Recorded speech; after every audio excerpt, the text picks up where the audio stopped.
Today on the Topping Show, Bud Light has their worst sales week yet. Biden fundraising off to a slow start. Colin Kaepernick says capitalism is bad while publishing a new book for sale. John Taffer slams Bud Light. Washington State passes California for the highest gas prices. Good Humor killing an iconic ice cream novelty. Tesla wins the most American car manufacturer by Cars.com. And their new factory may be in India. FTC to sue Amazon over their Prime. And Microsoft to decrease Xbox prices. All that and much more on The Topping Show.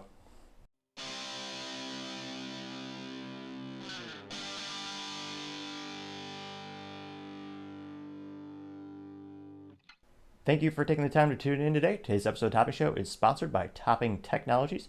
Topping Technologies is an IT value-added reseller and services company with a special proficiency in IT security. Heck, I see their founder at least twice a day. Gotta say, he's quite handsome and brilliant. He's me, that's the joke. If you're an IT leader or business owner and need a little assistance, you can reach the team at sales@toppingtechnologies.com. Other interesting business news, you have Tesla winning the most American car, bar none. Now, this is an annual fun little evaluation done by Cars.com, which is one of the three businesses still headquartered in Illinois for some reason. Now, they looked at, this is a combination. So the score on what's the most American, which is a little inaccurate because they don't take into account the number of places an eagle could perch on the vehicle, the number of places you could put a gun in the vehicle, or the number of books you put in the vehicle, or the number of sports balls you put in the vehicle. So the main metrics are already a little out of whack. But their specific metrics that they choose is a little combination of the final assembly point, the number, or rather the percentage of United States and Canadian parts, which already, that's not really. But they also have the country of origin for specifically the engine and the transmission, basically being the backbone or the heart of the vehicle. And then they take into account the U.S. manufacturing workforce. Now, I'll read off the top 10, and it's quite entertaining. So you have number 1, Tesla Model Y. Number 2, most American car, Tesla Model 3. Number 3, most American car, Tesla Model X. Number 4, most American car, or SUV, Tesla Model S. The top 4, they won. Let's keep going. Honda is number 5 with the Passport. Number 6 is a Volkswagen ID4. Number 7 is a Honda Odyssey. Number 8 is the Acura MDX. Number 9 is the Honda Ridgeline. Number 10 is the Acura RDX. Now, they get an F for marketing because MDX and RDX sound pretty darn familiar. Let's go to number 11. 11 is the Honda Accord. Number 12 is a Toyota Tundra. So, General Motors, Ford, and Chrysler, they don't even show up until the top. They're not in the top 15. GM's most American vehicle is the 19th out of this list of about, I think, 80 most American vehicles. And then you have Ford coming in at 38 with the Ford F-150 Lightning, with the F-150, the regular one, coming in at number 66 most American vehicle. Now, I know, keep in mind, it's a global economy, and each year you have some of the components coming from different sources, different manufacturers. A couple of years ago, Ford F-150, the base model, or rather the model that actually lasts more than 36 months, the internal combustion engine model, that one was in the top, I believe, 10. So it does fluctuate from year to year, but I do think it's fascinating and interesting that the traditional big three, which used to dominate the U.S. economy, I mean, it was a reason Detroit was it was the richest city in America at one point, crazy enough to think, because of the big three being the three largest automotive manufacturers with Ford, General Motors, as well as Chrysler. Now, subsequently, Chrysler went bankrupt, sold out to a European company, now part of Stellantis Group.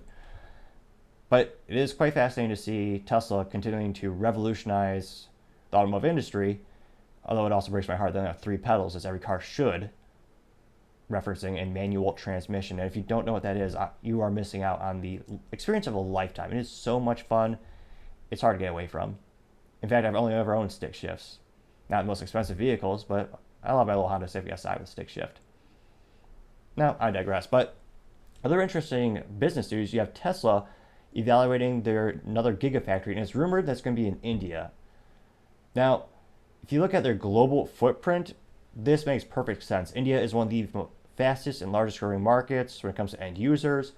This coming off of the news that Apple recently started to ramp up their production in the country, partially because they get extra benefits in order to have actual Apple stores in the country. They actually just had their first official standalone Apple store, I believe, 4 to 5 months ago in the country of India. And Tim Cook actually flew out there for a really great premiere, really good store opening, and all that kind of stuff. Now, Tesla currently has factories in the United States, Mexico, China, Germany, Netherlands, and America Junior, also known as Canada, or Diet America, as some might say.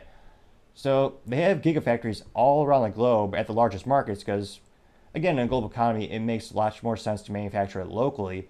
I mean, just think of the cost of shipping and logistics alone. That's a lot of costs in terms of not just the fuel to put on the damn ship to go all the way across the globe, but also the time, delays your time to market, and you have to pay extra for all the logistics that could or could not happen. You also have to deal with tariffs depending on the countries and the politics that go into that. So it makes sense. And if I were a gambling man, I'd say it's probably going to happen soon. Elon actually built out a whole team to try to push an initiative for Tesla Gigafactory back in 2021. But it's one of those things where the politics get involved in the country and Tesla. Apparently, the negotiations just kind of broke down, as a lot of these companies and countries, there's always looking for, what's in it for me. Probably the most important thing in sales, the WIFM, the what's in it for me. Or if you are more pessimistic on humanity, that's just what people are thinking all the time. So you always have to keep that in mind when you're doing negotiations or proposals. But just given the overwhelming demand that's increasing for Teslas and the growing market in India, probably going to be a good bet that they'll be breaking ground, I would guess, pretty soon. Now, thank you everyone for taking the time to tune in. Can't thank you enough for taking time to like, subscribe, and comment. Each one of those things greatly helps out the channel. All your feedback and critique also greatly appreciated. Also, don't forget to tell your family, tell your friends, tell your coworkers, heck, tell your enemies, tell anyone and everyone. Just stay safe and fight the good fight.